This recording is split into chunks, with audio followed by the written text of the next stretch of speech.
बड़े ही मान सम्मान के साथ पूरी पूरी गांव की पंचायतें इस यात्रा का स्वागत कर रही हैं और पूरा का पूरा गांव आता है चौधरी अभय सिंह जी को सुनने के लिए। दूसरा, आपके प्रदेश अध्यक्ष कह रहे थे कि जब 2024 किसी से गठबंधन करना पड़ा तो गठबंधन करेंगे, विरोध नहीं होंगे। तो आप किस तरीके देखते हैं?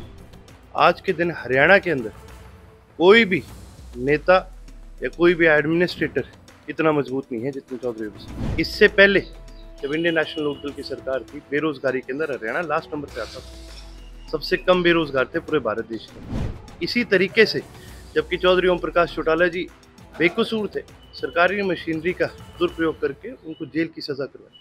नमस्कार, हरियाणा तक में आपका स्वागत है और मेरे साथ है अर्जुन चौटाला जी हैं। उनसे हम बात करेंगे आखिर उनका जो 5वां दिन जो यात्रा यहाँ पे चल रही है, आखिर कैसा लोगों में रिस्पांस मिल रहा है, लोगों को कैसा रिस्पांस आज 4 से 5 दिन हो गए हैं रेवाड़ी जिले के अंदर आपको? रिस्पॉन्स जो हमारी भी उम्मीद थी उससे भी काफ़ी बढ़ चढ़ के मिला है। बहुत ही बड़े ही मान सम्मान के साथ पूरी पूरी गांव की पंचायतें इस यात्रा का स्वागत कर रही हैं और पूरा का पूरा गांव आता है चौधरी अभय सिंह जी को सुनने के लिए। तो एक बड़ा ही अच्छा और पॉजिटिव रिस्पॉन्स मिल रहा है। तो अभी जिस तरीके का रिस्पांस मिल रहा है तो उसमें आप किस तरीके देखते हैं 2024 को? क्योंकि जी लोगों के रिस्पॉन्स से एक चीज़ पता चलता है कि आज के दिन हरियाणा की जनता परिवर्तन मांगती है और परिवर्तन कौन लेके आ सकता है और सही तरीके से उसको अगर कोई इम्प्लीमेंट कर सकता है तो वो चौधरी अभय सिंह है। आज के दिन हरियाणा के अंदर कोई भी नेता या कोई भी एडमिनिस्ट्रेटर इतना मजबूत नहीं है जितने चौधरी अभय सिंह। अब परिवर्तन ही आता है जो आप लेके चल रहे हैं, क्या उद्देश्य है और क्या उसमें लक्ष्य आप लेके चल रहे हैं साथ? देखिए जी, हरियाणा के अंदर एक पॉजिटिव बदलाव लाना हमारा सबसे बड़ा इस यात्रा का उद्देश्य है। आज के दिन बेरोजगारी एक बहुत बड़ा मुद्दा हो चुका है, महंगाई एक बहुत बड़ा मुद्दा हो चुका है। लोगों की आमदनी नहीं बढ़ रही लेकिन खर्चे बढ़ रहे हैं। किसानों की आमदनी नहीं बढ़ रही लेकिन खर्चे बढ़ रहे हैं। शहर में जो लोग रह रहे हैं उनके बच्चों की स्कूल की फीस बढ़ रही है, अन्य तरह के मतलब हर तरफ से खर्चे बढ़ रहे हैं लेकिन आमदनी नहीं बढ़ रही, नौकरियां नहीं बढ़ रही। तो ये एक बहुत ही घबराने वाली चीज़ है। इसकी वजह से पूरी इकॉनमी को बहुत बड़ा धक्का लगता है और लोग भी इस चीज़ से खुश नहीं होते। इस चीज़ के अंदर बदलाव लाना सबसे बड़ी हमारी इसकी प्रायोरिटी है। दूसरा, जिस तरीके देख रहे हैं 2 दिन से जैसे कि बारिश का जो ओले बरसे हो, आप किसानों के बीच में भी गए हो, किस प्रकार से किसानों का जो देख रहे हैं कि फसल तबाह हो चुकी है, क्या कहना चाहिए? बड़ी आपको हैरानी की बात होगी, हम एक गांव में गए थे कल और वहाँ हमें ये पता चला था कि सरकार ने आज तक कभी भी किसी की भी अगर टमाटर की फसल खराब हुई हो तो उन्होंने आज तक मुआवजा नहीं, गाँव वालों तक तो कभी नहीं पहुँचा। और कल भी जो ओलावृष्टि हुई है, आप सिर्फ उस ओलावृष्टि को ना देखिए, उससे पहले भी कई दिन बारिश भी हुई है और नुकसान काफ़ी हद तक बारिश के अंदर, आंधी के अंदर बहुत किसानों को पहले भी इस चीज़ का नुकसान हो चुका है।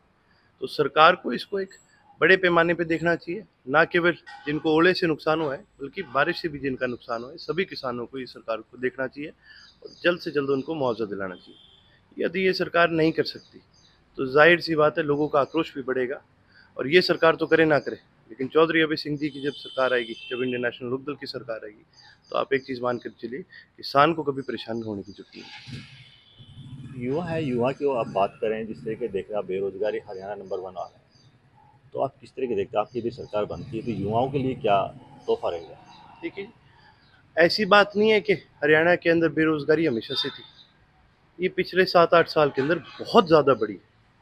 इससे पहले जब इंडियन नेशनल लोकदल की सरकार थी, बेरोजगारी के अंदर हरियाणा लास्ट नंबर पे आता था। सबसे कम बेरोजगार थे पूरे भारत देश के अंदर। क्योंकि हरियाणा एक ऐसा प्रदेश है जो 3 तरफ से इस देश की राजधानी को घेरता है।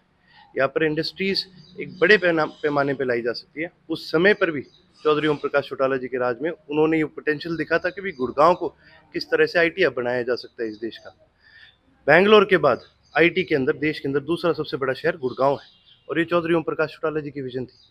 उसके अलावा हरियाणा के अंदर बहुत सारी इंडस्ट्रीज आ सकती है।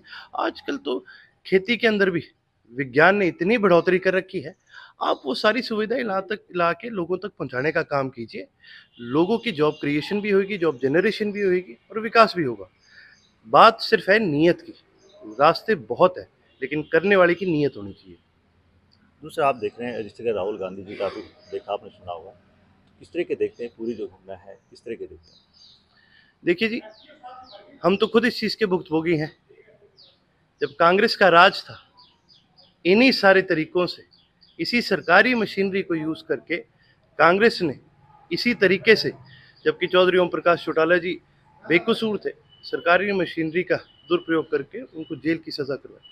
अगर चौधरी ओम प्रकाश चौटाला जी दोषी होते तो फिर क्यों जो बाकी सारे जितने लड़के लगे थे, जितने भी टीचर लगे थे, क्यों उनकी प्रमोशन नहीं, उनको क्यों नहीं निकाला गया? और आज जब कांग्रेस के साथ बीजेपी ये कर रही है तो कांग्रेस वालों को इसका वो लग रहा है थोड़ा थोड़ा, लेकिन हम निंदा कांग्रेस की भी करते हैं कि कांग्रेस ने भी इसका दुरुपयोग किया है, और हम निंदा बीजेपी की भी करते हैं।